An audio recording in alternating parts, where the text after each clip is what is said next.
Hello everyone, welcome back.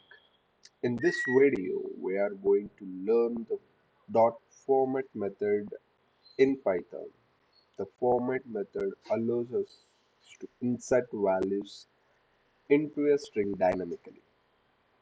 It makes our program more flexible because we don't have hardcode values inside the print statement. Imagine you want to display information entered by the user, such as their village, a nearest city, for example.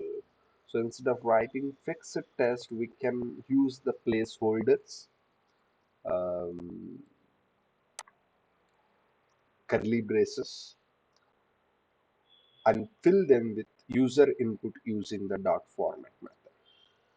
So let's understand the code and how we can use the dot format method in the print statement.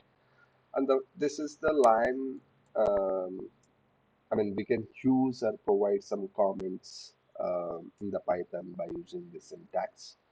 And here, um, I mean, um we can store the village, whatever user enters the village name that will be stored into the village, and the city is stored into the city variable name.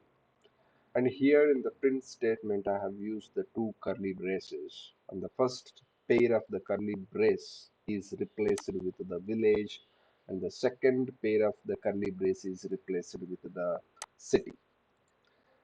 And this is how we have to use the dot format method. And think the curly braces is a kind of containers, and the containers are the empty.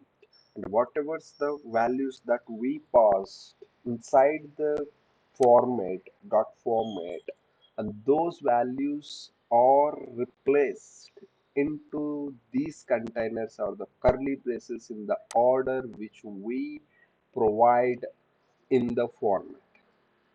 So this is all about the dot format method in Python, and we will look into some more advanced concepts, um, the F string in upcoming videos. Thank you everyone.